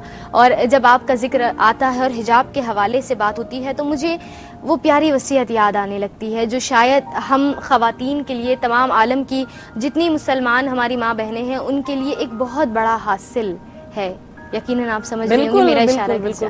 कौनैन की शहजादी हजरत बीबी फातिमा रदियल्लाहु ताला अन्हा जो हैं, वो मुसलमान खवातीन के लिए एक सिंबल हैं, शर्म का, हया का, पाकदामनी का, बच्चों की तरबियत के हवाले से, खिदमत के हवाले से, वालिद साहब की खिदमत के हवाले से, अहकामात पर अमल करने के हवाले से। यानी आप शर्म का, पाकदामनी का एक सिंबल हैं जिसको मुस्लिम खवातीन जो है वो किसी भी एंगल से देखें तो उसे अपना सकती हैं। आप वसीयत फरमाती हैं, क्या शानदार वसीयत है और हमारे लिए क्या जबरदस्त नसीहत है कि जब वक्त रहलत करीब आया तो आपने वसीयत फरमाई कि जब मेरा जनाजा उठाया जाए तो रात की तारीकी में उठाया जाए। रात की तारीकी में जनाजा उठाने की वसीयत की ताकि किसी की नजर ना पड़े कि फातिमा ऐसी थी, फातिमा वैसी थी। एक खातून हजरत उम्मे खलाद रदियल्लाहु ताला अन्हा की दीनी इस्तकामत देखिए, हजरत उम्मे खलाद रदियल्लाहु ताला अन्हा की दीनी इस्तकामत का मैं जिक्र जरूर करूंगी कि उनके बेटे की वफात हो गई, सही शहादत की उन्हें खबर मिली और वो हुजूर सल्लल्लाहु अलैहि वसल्लम की बारगाह में तशरीफ लाती हैं, पूरी तरह बावकार तरीके से नकाब पहन करके आती हैं और उनके बारे में दरियाफ्त करती हैं। तो एक शख्स उनसे कहते हैं कि ये बेटे की शहादत का वक्त है और आप इतने एहतमाम से नकाब के साथ और पर्दे के साथ हाजिर हुई हैं। तो उन्होंने कहा मेरे बेटे की शहादत हुई है लेकिन मेरी शर्म व हया नहीं मरी। यानी आप देखिए कि उन मौक़ों पर भी जहाँ खवातीन बयान करती हैं, नौहे करती हैं, या खुशी के मौक़े हैं जहाँ पर हम खुशी में बहुत ज्यादा एक्साइटेड हो जाते हैं, वहाँ पर भी लिमिट्स हैं हमारे लिए, वहाँ पर भी दीनी तालीमात को हमें फॉलो करना है। और खुदा न खास्ता कोई ऐसा मौका है तो इन तालीमात से, इन वाक़यात से हमारी ट्रेनिंग हो रही है कि हमें किस हद तक जाना है, हमारी क्या लिमिट्स हैं, हमारे लिए क्या बाउंड्रीज हैं जिनको हमें क्रॉस किसी हालत में भी नहीं करना, ना खुशी के मौके पर और ना ही खुदा ना खास्ता किसी ऐसे मौके पर। हमें हर हाल में अपनी हया की, शर्म की, मॉडेस्टी की हिफाजत करनी है। ये हमारी यूनिकनेस है जो हमें दीगर तमाम जितने अदियान हैं, दीगर तमाम जितने भी कल्चर्स हैं, उनमें हमें एक खास वस्फ अता करती हैं जिनमें हम नुमाया नजर आते हैं। यही बातें हैं जो हमें प्रायर कर दिया करती हैं। और अभी जैसे कि आपने कहा कि खुशी के मौके पर हम देखते हैं खवातीन ओवर एक्साइटेड हो जाती हैं और शायद सब कुछ भूल जाती हैं। उनके लिए क्या तालीम है, क्योंकि इस वक्त यकीनन मैं अगर कुछ कहूँगी तो शायद हमारे नाज़रीन, हमारे व्यूअर्स उस बात का असर ना ले सकें जिस अंदाज में आपकी कही हुई बात का लेंगे। उनके लिए क्या तालीम है या क्या आप मैसेज देंगी कि अगर कोई शादी का मौका है, कोई खुशी का मौका है तो आप खुशी मनाइए, मगर हमारा प्यारा दीन हमें किस अंदाज में हुक्म देता है कि खुशी किस अंदाज में मनाई जाए? खुशी मनाते वक्त जो है वो हमें हद से बाहर नहीं निकलना चाहिए, यानी उस खुशी को पाकर हद से बाहर ना निकलो जो अल्लाह ने तुमको अता फरमाई है। यानी इतराने मत लग जाओ। जब हम इतराने या उस तरफ हम जाने लगते हैं तो हम फिर अपनी लिमिट्स को जो है वो क्रॉस करना शुरू कर देते हैं। इरशाद रब्बानी वल्लज़ीना जाहदू फीना लनहदियन्नहुम सुबुलना, यानी जिन्होंने हमारी राह के लिए कोशिशें की हम उनको अनकरीब अपने रास्ते दिखा देंगे। यानी मुश्किल तो लगेगा उन्हें, खुशी के मौके होते हैं, इंसान की फितरत है, वो चाहता है, उसकी कुछ डिजायर्स होती हैं, लेकिन वहां पर भी हमें अल्लाह के अहकामात पर अमल करना है। तो फिर अल्लाह ताला उनके बारे में फरमा रहा है कि जो मेरे लिए कोशिश करेंगे, जो मेरे लिए जिद्दोजहद करेंगे, जिद्दोजहद का मतलब है कि बहुत ज्यादा स्ट्रगल करना, कोशिश करना, तो फिर हम उनको अपने रास्ते दिखा देंगे। फिर अल्लाह ताला उनके लिए आसानियां पैदा कर देता है, सहल कर देता है। अब आप देखिए कि हम इस वक्त एक टेलीविजन के नेटवर्क पे इस वक्त हम बैठे हुए हैं, तो मैं इसी हवाले से मैसेज दूंगी कि ऐसे इस्लामिक चैनल्स हों, जैसे कि एक चैनल जिसपे इस वक्त हम बैठे हुए हैं, इस तरह के बेशुमार चैनल्स हों जो पूरी दुनिया में इस्लाम के मैसेजेस को स्प्रेड कर दें, फैला दें, ताकि दुनिया के कोने कोने में जो मुसलमान बैठे हुए हों उनको ये मालूम हो सके कि सही इस्लामी तालीमात क्या हैं, और मीडिया के जो मुज़िर असरात इस वक्त पूरी दुनिया में सामने आ रहे हैं उनसे हम प्रोटेक्ट कर सकें, उनको बचा सकें। ठीक है, हमने हिजाब के हवाले से बहुत सारी बातें डिस्कस की, और नूर सबा साहिबा माशाल्लाह आप भी हिजाब करती हैं, आप जानती हैं कि हिजाब के क्या फ़ायदे हैं। हमारी देखने वाली ख़वातीन को अगर मैं कहूँ कुछ ब्रीफली बता दिया जाए, क्योंकि हम तो वो ताजिर लोग हैं ना, कि मुनाफा क्या होगा, क्या हमें मुनाफा, क्या हम फ़ायदा, क्या दुनिया में हम क्या हासिल कर लेंगे हिजाब से। अल्लामा इकबाल रहमतुल्लाह अलैह का एक शेर मुझे इस मौके पर याद आ जाता है, अपनी मिल्लत पर कयास अक़वाम मगरिब से न कर, खास है तरकीब में कौम रसूल हाशमी, रसूलुल्लाह सल्लल्लाहु अलैहि वसल्लम की कौम है। इस कौम का वस्फ ही और है, इसमें क्या तकलीफ, इसमें क्या सहल, जब इस रास्ते पर कदम रखते हैं तो जो है वो रास्ते खुद ही सहल हो जाते हैं।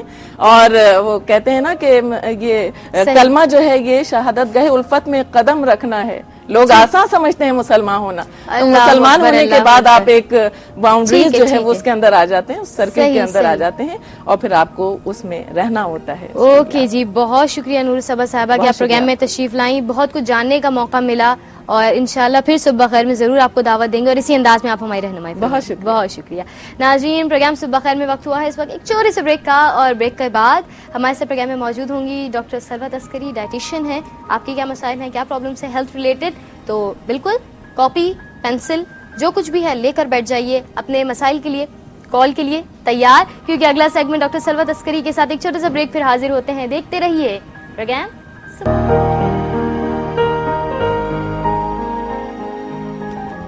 सुबह खैर नाज़रीन।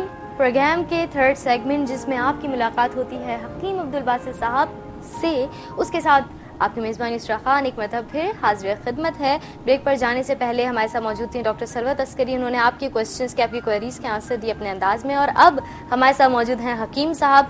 यकीनन बहुत सारे सवालात होंगे जो आप उनसे पूछना चाहते हैं, लेकिन आज का टॉपिक कुछ मुख्तलिफ है। टॉपिक क्या है ये जानेंगे हकीम साहब से, आइए उनको सलाम कहते हैं। अस्सलाम वालेकुम रहमतुल्लाह। वालेकुम अस्सलाम। क्या हाल है हकीम साहब? अल्हम्दुलिल्लाह माशाल्लाह। हमारा ये सेगमेंट जो आपके साथ होता है, यकीन मानिए सिर्फ कहने की बात नहीं, क्योंकि आप इस वक्त सामने मौजूद हैं, सबसे ज्यादा पॉजिटिव फीडबैक जो हमें मिल रही होती है, हाईएस्ट रेटिंग्स हमें मिल रही होती हैं, कॉल्स मौसूल हो रही होती हैं, वो इसीलिए कि हकीम साहब का कांटेक्ट नंबर मिल जाए, या ये हमें प्रॉब्लम है तो हो सके तो कांटेक्ट करके किसी तरीके से उस प्रॉब्लम का हल लिया जा सके। आज हम किस मसले पर बात करने जा रहे हैं? अल्हम्दुलिल्लाह, ये अल्लाह का करम है कि QTV की वसातत से इतना उम्दा प्रोग्राम, और मेरे पास बेल्जियम, सिडनी, लंदन, माशाल्लाह, अमेरिका, इंडिया, श्रीलंका, सऊदी अरब, इतनी कॉल्स आती हैं, उसका बेनिफिट आप सब लोगों को मिलता है, दुआएं सब आप लोगों को मिलती हैं। ये अच्छी बात है ना, QTV के प्लेटफॉर्म से तमाम दुनिया में जो जो ये प्रोग्राम देख रहा है वो फैज हासिल कर रहा है आपकी हिकमत के जरिए। अल्हम्दुलिल्लाह। आज का बुनियादी तौर पे जो मेरा टॉपिक है डेफिशिएंसी ऑफ आयरन, यानी कि जिस्म के अंदर आयरन की या फौलाद की कमी। हमारे पास मसला ये है कि जो भी प्रॉब्लम हो उस चीज को हम अपने तौर पे सेल्फ मेडिकेशन करके उसको हल करने की कोशिश करते हैं। अमूमन होता यह है कि मरीज बहुत नकाहत महसूस करने लगता है, कमजोरी महसूस करने लगता है, गो कि उसकी उम्र नहीं होती, जैसे 17-18 साल का बच्चा है या बच्ची है, उसे बड़ी नकाहत महसूस होने लगती है, पढ़ाई में बड़ी थकन सी महसूस होने लगती है, जोड़े और पट्ठों में तकलीफ होने लगती है, और यहाँ तक कि जब वो तेजी से चलता है तो उसका सांस फूलने लगता है। ठीक, बिल्कुल। तो ये जो जितनी भी साइंस एंड सिम्टम्स की जो हैं, ये बुनियादी तौर पे डेफिशिएंसी ऑफ आयरन के हैं। अब हमारे पास होता है, जहां किसी डॉक्टर ने या हकीम ने कहा कि साहब आपके अंदर आयरन की कमी है, तो इसका मकसद ये नहीं है कि आप जाके शरबत फौलाद खरीद के लाइए और उसे धड़ाधड़ पीना शुरू कर दीजिए और बगैर डॉक्टर की एडवाइस के उसको पीते रहिए। देखिए, बुनियादी तौर पे अल्लाह ताला ने एक निजाम बनाया है, एक बैलेंस सिस्टम है कि आपके जिस्म के अंदर अगर कैल्शियम है, मैग्नीशियम है, आयरन है, जो भी विटामिन सी है, इसकी कमी है तो वो एक लिमिटेड इनटेक के बाद जो है उसकी कमी पूरी हो जाती है और आप बहाल हो जाते हैं। ये जो खुराक होती है, ये दवा के जो डोजेस होती हैं, बुनियादी तौर पे ये डोजेस तो इलाज है। ऐसे अगर आप कहें कि नहीं ये 6 गोलियां डॉक्टर ने कहा, ये तो पागल है, मैं तो 6 गोलियां एक वक्त पे खाऊंगा, या मैं एक गोली जो है 6 गोली 3 टाइम मतलब खुद ही अपने डॉक्टर बन जाएगा। तो इस तरीके से आपको नुकसान होगा। देखिए, बुनियादी तौर पे जो आयरन होता है उसकी जिस्म में ज़रूरत हमें इसलिए होती है कि आयरन का काम जो है जिस्म के अंदर ऑक्सीजन पैदा करके और कार्बन डाइऑक्साइड को जिस्म से खारिज करे। और इसके लिए, इसकी इनटेक के लिए जो अल्लाह पाक ने हमें कुदरती तौर पे जो ग़िज़ाएं दी हुई हैं, उन ग़िज़ाओं में ऐसी चीज़ मौजूद है कि जो आयरन की इनटेक हमें कुदरती तौर पर मिल जाती है। लेकिन गलती ये या कोताही ये होती है कि हमारी ग़िज़ाओं में हम उन ग़िज़ाओं को खुद कुचल देते हैं, खुद ख़त्म कर देते हैं। जैसे मिसाल के तौर पे अनाज हो गया, गंदम हो गया, चावल हो गया, इन सब चीजों के अंदर, जैसे बाजरा हो गया, इन सब चीजों के अंदर अल्लाह ताला ने आयरन की एक मिकदार रखी हुई है। हम अगर आटा खाते हैं तो उसको इतना वाइट कर देते हैं कि उसके अंदर तमाम पावर खत्म हो जाती है।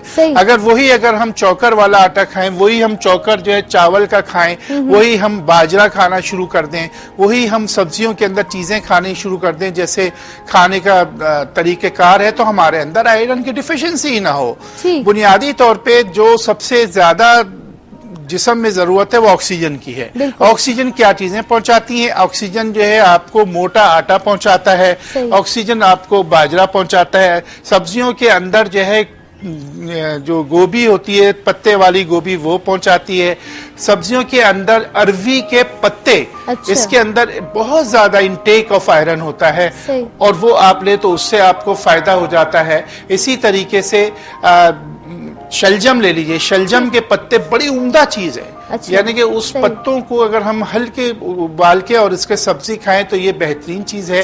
अच्छा, अमूमन लोग ये होता है कि बहुत सारी सब इंटेक ले रहे होते हैं, यहाँ तक कि दवाएं भी ले रहे होते हैं, लेकिन उनको एनीमिया की शिकायत होती है, वो एनेमिक होते हैं, खून की कमी। साहब हम तो ये भी ले रहे हैं, हम तो वो भी ले रहे हैं। तो उनका वजह ये होती है कि वो इंटेक ऑफ आयरन तो ले रहे हैं, लेकिन मैदा उनका जो है उस चीज को कबूल नहीं कर रहा, क्योंकि एसिटिक मादे जो है वो मैदे के अंदर इतना ज्यादा जमा हो रहे हैं कि जिसकी वजह से वो उसको जस्ट नहीं कर पा रहे। अब उसका इलाज ये है कि आप थोड़े से फलों की तरफ आ जाइए। अगर ऐसे अफराद जो 50 साल के हैं या 50 साल से ऊपर हैं, उनके साथ एनीमिक मसला हो जाता है, यानी कि खून की कमी का, वो तमाम चीजें लेने के बाद भी। तो उस चीज के लिए ये है कि आपके लिए जो बेहतरीन चीज है वो तरबूज है। तरबूज फलों के अंदर बेहतरीन चीज है। शरीफा जो है वो बेहतरीन चीज है कि ये दो चीजें अगर आप लेंगे तो आपके मैदे के जो है वो एसिडिक मादों को वो कंट्रोल करके और वो ऑक्सीजनेट ब्लड के अंदर जो है ब्लड देगा और आपकी तबीयत बेहतर हो जाएगी। इसी तरीके से अगर आपको तरबूज नहीं मिलते तो आप तरबूज के बीज का या उसका इस्तेमाल करें, वो आपके लिए इंशाल्लाह वो मसला हल। साहब इस वक्त कॉलर मौजूद है, उनको प्रोग्राम में शामिल करते हैं। अस्सलाम वालेकुम। वालेकुम अस्सलाम। जी मेरे भाई, कौन और कहाँ से बात कर रहे हैं? मैं आदिल बात कर रहा हूँ कराची से। जी आदिल मेरे भाई, प्रोग्राम सुबह खैर में खुशामदीद, क्या कहेंगे? आपका प्रोग्राम देख रहा हूँ, माशाल्लाह आपका प्रोग्राम बहुत अच्छा है और मुझे हकीम साहब से कुछ बात करनी थी। बहुत शुक्रिया मेरे भाई, फरमाइए क्या पूछेंगे? बात ये है कि मेरे भाई, उनको जो है ना मेरे भाई के सर में दर्द है और जो है ना नजला हो रहा है उन्होंने ना नजले के अंदर टेबलेट ले ली थी 85 की। अच्छा, तो उसकी वजह से सर में बहुत शदीद दर्द हो रहा है। ठीक है जी, और नजला जो है ना जम गया है। ठीक है जी, थैंक ये यू। प्रॉब्लम है। ये आपका मसला हकीम साहब तक पहुंच चुका है। इसका हल हम आपको बताएंगे ऑन एयर, लेकिन एक छोटे से ब्रेक के बाद। Thank you so much for calling. नाज़रीन, प्रोग्राम सुबह खैर में वक्त हुआ है एक छोटे से ब्रेक का। हकीम साहब साथ मौजूद हैं और डेफिशिएंसी ऑफ आयरन के हवाले से बात हो रही है। अगर आप और भी कुछ पूछना चाहते हैं तो गो अहेड, कॉल कीजिए और प्रोग्राम का हिस्सा बन जाइए। एक छोटे से ब्रेक के बाद हाजिर होते हैं। देखते रहिए प्रोग्राम सुबह खैर।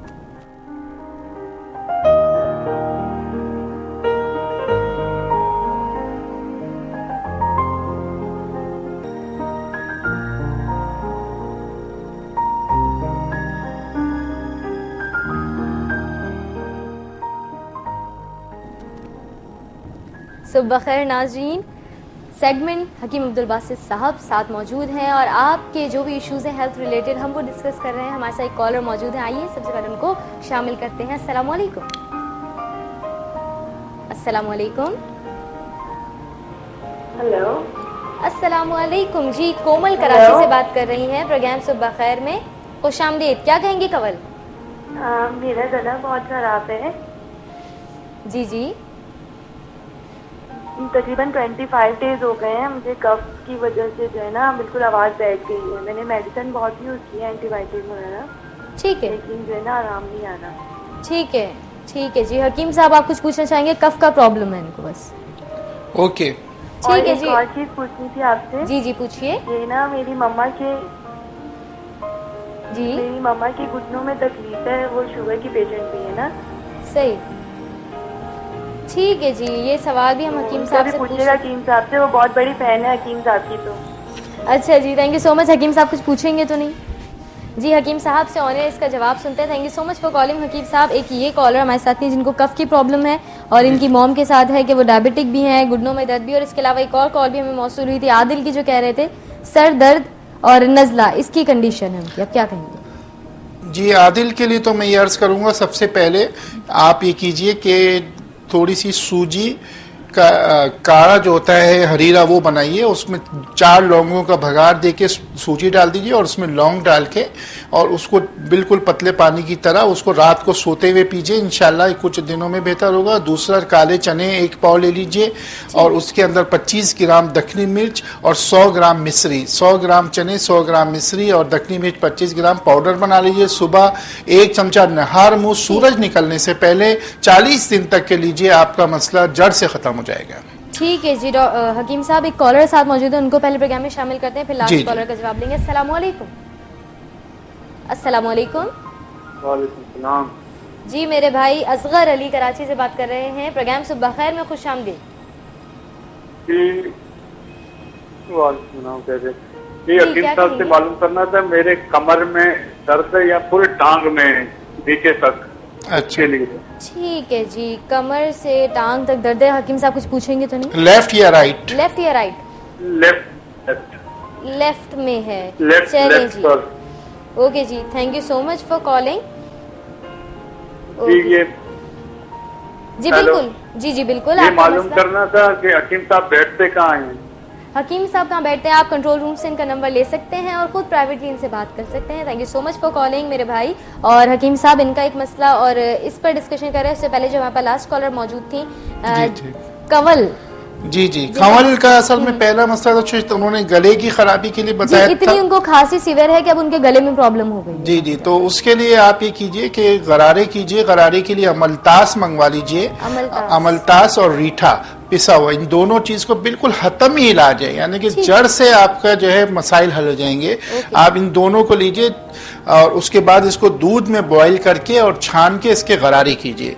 नंबर 2, कब्ज के लिए आपने बताया है। कब्ज के लिए बेहतरीन चीज ये है कि आप 5 इंजीर लीजिए और रात सोने से पहले इसको दूध में बॉईल कीजिए और हलवा सा बन जाएगा। ये रोजाना खाइए, इससे आपका मसला हो जाएगा। वालदा साहिबा के लिए आपने पूछा, घुटने के लिए, उसके लिए है कि अलसी और मेथी दाना 2 चीजें ले लीजिए। इसमें तीसरी चीज ऐड कर दीजिए, सौंठ। इन तीनों को हम वजन ले लीजिए, इसका पाउडर बनाइए और पाउडर बना के सुबह शाम चाय का 1 चमचा गर्म पानी से दीजिए और घी गवार का जो जेल होता है अंदर का, वो जेल निकाल के उस जेल को राउंड द क्लॉक जो है अपने घुटनों में इस तरीके से वालदा के मालिश कीजिए, कम से कम 10 मिनट तक। इंशाल्लाह ये बिल्कुल सही हो जाए। इंशाल्लाह जी। हकीम साहब, एक और कॉलर हमारे साथ मौजूद है, असगर अली, जिनके कमर से लेकर पूरी टांग में लेफ्ट साइड पर पेन रहता है, उनके लिए क्या कहेंगे? मैं समझता हूँ ये कहीं सियाटिका की तरफ जा रहे हैं। हाँ, बिल्कुल। और इसके लिए जो इलाज है वो यही है कि आप कोशिश करें कि इसका एक्सरे वगैरह करवा लीजिए, और जो मैंने बताया सौंठ, अलसी दाना और मेथी दाना, इन 3 चीज़ों को जो है आप हम वज़न कर लीजिए और इसको आप इस्तेमाल कीजिए। इंशाल्लाह बाजार से आप चाहें तो माजून सूरन जान जो है वो बड़ी उम्दा चीज़ है, उसका चाय का 1-1 चमचा सुबह शाम लीजिए, आपका दर्द कंट्रोल हो जाएगा इंशाल्लाह जी। कॉलर साहब मौजूद हैं, प्रोग्राम में शामिल करते हैं। अस्सलाम वालेकुम। अस्सलाम वालेकुम। वालेकुम अस्सलाम जी मेरे भाई, प्रोग्राम सुबह खैर में खुशामदीद, थोड़ा सा लाउड बोलिएगा। अच्छा, मेरा डॉक्टर साहब से ये सवाल है कि जैसे मुझे पहले ये 6 महीने पहले नज़ला हुआ था, सही, वो नज़ला मेरे कानों में जाके गिरा है। अच्छा, अब वो नज़ला जो है मेरे कान भी बंद है और मेरे सर में दर्द रहता है, काफी दिन हुआ पैसे का भी इलाज कराया है, लेकिन उससे कोई आराम नहीं आ रहा है। ठीक है, इंशाल्लाह हकीम साहब जो इलाज बताएंगे उस पर अमल करने की कोशिश कीजिए, इंशाल्लाह जरूर आराम आएगा। हकीम साहब, नज़ले की प्रॉब्लम है, वो कान बंद हो जाना, जी क्या कहेंगे? ठीक, ओके जी जी हकीम साहब, इसका क्या जवाब होगा? मैं जवाब देता हूँ। सबसे पहली चीज तो ये कि आप स्टीम लीजिए। स्टीम आप अजवाइन की लेंगे, थोड़ी सी अजवाइन 1 चमचा लीजिए, बहुत ज्यादा पानी में उबालिए और उबालने के बाद उसके ऊपर कवर रख के उसकी आप स्टीम लीजिए। स्टीम, ठीक। नंबर 1। नंबर 2, आप ही कीजिए, बाजार से अतरफील अस्तखुद्दूस के नाम से एक दवा होती है, सुबह शाम 1-1 चमचा लीजिए, और एक दवा होती है अतरफील कशनीजी। इन 2 दवाओं का इस्तेमाल मुसलसल 40 दिन कीजिए, आप अपने मसले से निकल आएंगे। ठीक है जी, thank you so much for calling. उम्मीद है कि आप कह रहे थे कि काफ़ी जगहों से आपने इलाज करवाया, कोई फ़ायदा नहीं हुआ, इसको अपनाइए, थोड़ा सा अमल करने की कोशिश कीजिए, अल्लाह बेहतर करे, आपकी तबीयत अच्छी कर दे। अगर कोई भी मसला है हमारे कॉलर्स को, हमारे नाज़रीन को, तो कॉल करके प्रोग्राम से बखैर का हिस्सा बन सकते हैं। हकीम साहब, एक और कॉलर मौजूद है, मैं डेफिनेटली ऑफ आयरन की जाने वाली थी, लेकिन एक कॉलर मौजूद है, उनको पहले शामिल करते हैं। अस्सलाम वालेकुम। हेलो, अस्सलाम वालेकुम। सर, मुझे बचपन से कब्ज है, मैंने इसके बहुत इलाज कराया लेकिन कोई अफाका नहीं हुआ। मुझे हकीम साहब के इसके बारे में मालूमात लेनी है। ओके, चलिए जी, इंशाल्लाह आपको ऑनर जवाब देते हैं। Thank you so much for calling. कब्ज का मसला, और अभी हमने थोड़ा सा डिस्कस भी किया। जी देखिए, बात यह है कि अगर आपको बचपन से कब्ज है तो इसके माने आपको कुदरती तौर पे कोई रेक्टम में कुछ ऐसा मसला या खुश बवासीर का मसला भी साथ होगा। लेकिन 2 चीजें आप लिख लीजिए। नंबर 1 तो सना मक्की लिख लीजिए, और नंबर 2 आप गुलाब की पत्तियां, इन 2 चीजों को आप जो है पानी में बॉईल करके रात को इसको पीना शुरू कीजिए। और इसके साथ साथ जैसे मैंने अर्ज किया था कि 5 इंजीर जो है वो दूध में उबाल के इसे रात को खाइए, इंशाल्लाह आपका कब्ज का मसला कुछ दिनों में हल हो जाएगा। ठीक है जी। हमारे साथ एक और कॉलर भी मौजूद हैं, अकील साहब कोयटा से आइए, उनको प्रोग्राम में खुशामदीद। अस्सलाम वालेकुम। वालेकुम सलाम व रहमतुल्लाहि व बरकातहू। बहन, आप लोग का प्रोग्राम बहुत खूबसूरत है माशाल्लाह। हकीम साहब को अक्सर मैं प्रोग्रामों में भी देखता रहता हूँ, सभी बहुत शुक्रिया अदा करता हूँ। और मेरा सवाल जो है ये मिसाल कब्ज भी है मुझे हकीम साहब, और आपने जो अंजीर का कहा था, मैं पहले किसी और प्रोग्राम में कॉल किया तो अंजीर तो उसने बताया था मुझे, तो अंजीर खाने से मैं और खराब हो गया था, मिसाल मेरा अंतड़ियों में कुछ प्रॉब्लम हो गया था ना, और खुश्की भी अंतड़ियों में, बहुत कब्ज भी होता हूँ, और सर में मेरा बोझ होता है, और ब्लड प्रेशर भी मिसाल हाई हो जाता है, ब्लड प्रेशर भी जी। और इसके बारे में आप कुछ रोशनी डाले, बहुत मेहरबानी। ठीक है अकील भाई, thank you so much for calling. On air आपको जवाब देते हैं, लेकिन एक छोटे से ब्रेक के बाद। नाज़रीन, आप देख रहे हैं प्रोग्राम सुबह खैर, और बहुत ही ज्यादा उन बातों पर बात हो रही है जिन पर आप बात करना चाहते हैं, आपकी प्रॉब्लम्स हम डिस्कस करें, हकीम साहब जवाब दे रहे हैं हिकमत की रोशनी में। एक छोटा सा ब्रेक, उसके बाद ये सिलसिला यूं ही जारी रहेगा। देखते रहिए सुबह खैर।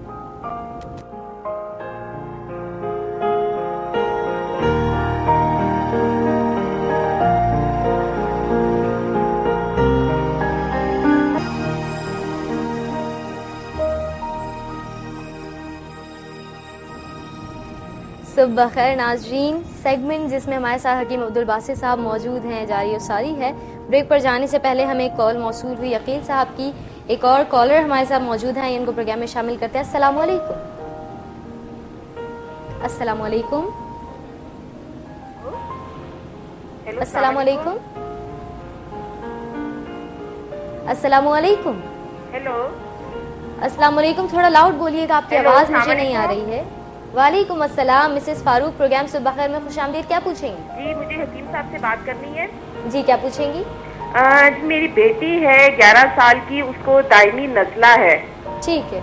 उसको मुस्तकिल नजला रहता है, उसके लिए कुछ बताएं। उसके गले में भी टॉन्सिल्स हैं, छींकें भी बहुत ज्यादा उसको आती हैं और हर तरह का इलाज उसका करके देख लिया, होम्योपैथिक का भी, एलोपैथिक का भी, लेकिन किसी चीज से उसको फर्क नहीं पड़ता।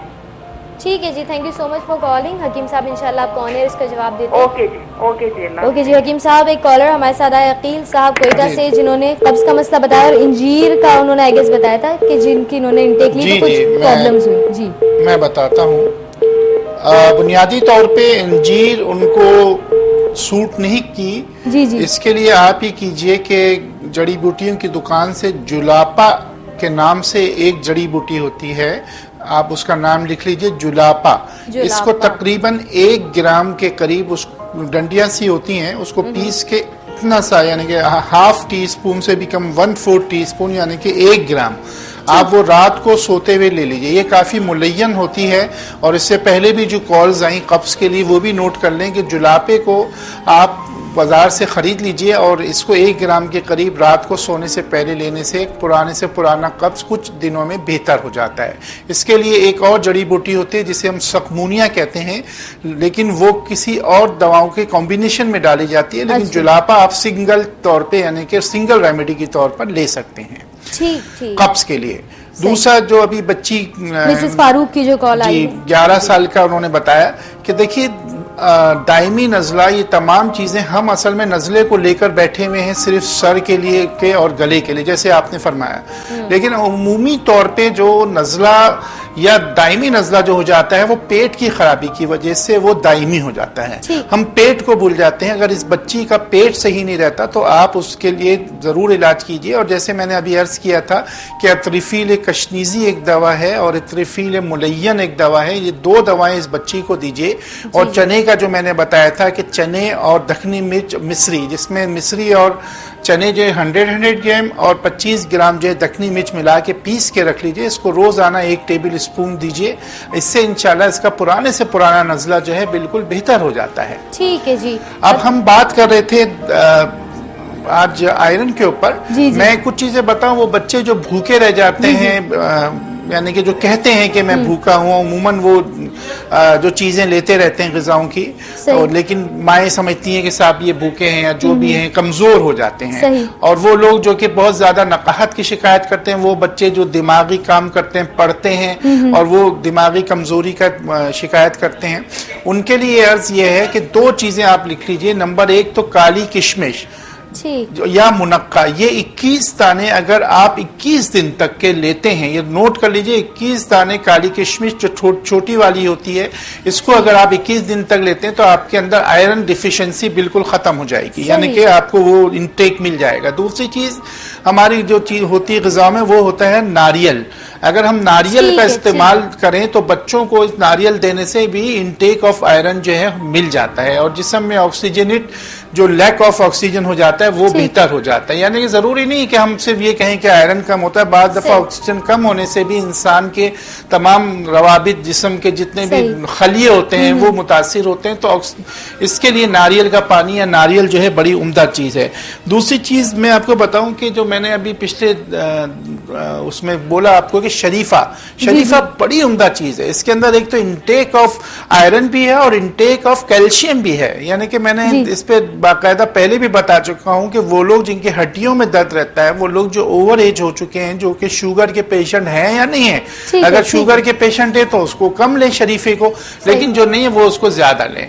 दूसरा, तरबूज का मौसम अभी आने वाला है, तरबूज का इंटेक जो है इस तरीके से लिया जाए कि तरबूज में काली मिर्च का इजाफा कर दें, कि उसमें काली मिर्च डाल के और उस जूस को लेने से भी जिस्म के अंदर जो है ऑक्सीजनेट ब्लड जो है वो ज्यादा से ज्यादा पैदा होता है। वो बच्चे या वो बड़े जो कि पेट की शिकायत कर अमूमन जैसे आ जाए, आया कब्ज है, आपका जब इम्यून सिस्टम खराब होगा तो तमाम चीज, उसके लिए 2 चीजें लिख लीजिए। नंबर 1 दालचीनी और नंबर 2 सफेद जीरा। ये आप दोनों चीजें पीस के हल्का यानी कि मोटी मोटी पीस कर रख लीजिए। यकीन मानिए दुनिया की दवाएं आप भूल जाएंगे। आपका दिमागी मसला हो, नजले का मसला हो, पेट का मसला हो, दर्द का मसला हो, जब आपकी इम्यूनिटी सही होगी तमाम चीजें ऑटोमेटिकली सही जाएंगी। दो चीजें मैंने अर्ज किया कि दालचीनी और सफेद जीरा हम वजन ले लीजिए और उसको 1 टीस्पून सुबह 1 टीस्पून रात को लीजिए। देखिए आप एक आध हफ्ते में बिल्कुल घोड़े की तरह दौड़ेंगे, आपका दिमाग भी अच्छा हो जाएगा, आपकी थकन भी दूर हो जाएगी, आपका खून का मसला भी हल। सही जी, थैंक यू सो मच हकीम साहब। बड़े मैं कहूँगी अफसोस की बात है क्योंकि मुझे लगता है इस सेगमेंट में जितना भी वक्त हो कम होता है। अब वक्त है इजाजत देने का। सबसे पहले तो बहुत शुक्रिया अदा करूँ हकीम साहब आपका कि बहुत प्यारे अंदाज में हमारी रहनुमाई फरमाते हैं। जितने हमारे कॉलर्स का मसला होता है हकीम साहब अपने अंदाज में, और आपको कोशिश करते हैं कि एक जामे अंदाज में उस प्रॉब्लम का हल बता सके। अब आपको ये करना है, उस प्रॉब्लम की सोल्यूशन चाहिए तो अमल भी कीजिए। सिर्फ सुनकर कॉल करके रख नहीं देना, लिख कर नोट करके एक शेल्फ पर नहीं रख देना, बल्कि अमल करना ज़रूरी है। इस वक्त सुबह खैर का प्रोग्राम का टाइम जो है बिल्कुल एंड पर है। जाते जाते एक छोटी सी बात कहूँगी आपसे नाज़रीन कि हमने आज हिजाब के हवाले से बात की कि हिजाब क्या है, पर्दा कितना ज़रूरी है। मैं सिर्फ 1 मिनट आपका लूँगा। जी, वो ये कि हिजाब के मुतालिक जो है मेडिकली मैं सिर्फ 2 बातें अर्ज करना चाहूंगा कि हिजाब करने से बाल मजबूत और सियाह होते हैं। बिल्कुल। हिजाब करने से दिमाग तेज होता है। हिजाब करने से यादाश्त अच्छी होती है। हिजाब करने से स्किन जो है बेहतरीन होती है और स्किन के अंदर जो गुस्सा करने की और हसद करने की जो एक केमिकल होता है हिजाब करने से वो खत्म होता है। माशाल्लाह जी, तो अब आपको बहुत सारे हेल्थ पॉइंट ऑफ व्यू से भी बातें मालूम हुई हिजाब के हवाले से। कोशिश कीजिए कि आज प्रोग्राम सुबह खैर में हमने जो बातें डिस्कस की हैं उन पर अमल कीजिएगा। जाते जाते एक छोटी सी बात कि हिजाब कीजिए और समझिए कि हिजाब के असल मायने क्या है और ये पैगाम हमें दिया गया तो क्यों दिया गया। सिर्फ अपनी बॉडी को कवर कर लेना काफ़ी नहीं है। सबसे बढ़कर बात है कि अपनी सोच पर काबू रखिए। बुरी चीज़ों के हवाले से एक पर्दा डाल दीजिए जो पर्दा फिर कभी आप खो लेना। इतनी सी बात के साथ अपनी मेज़बान युसरा खान को दीजिएगा इजाज़त। प्रोग्राम सुबह खैर से अपनी फीडबैक के लिए हमारे ऑफिशियल पेज सुबह खैर पे आप हमें फीडबैक दे सकते हैं। Thank you so much for watching this episode. अगले हफ्ते फिर इंशाल्लाह आपसे मुलाकात होगी तो आगे सुबह खैर में। तब तक के लिए अल्लाह हाफ़िज़।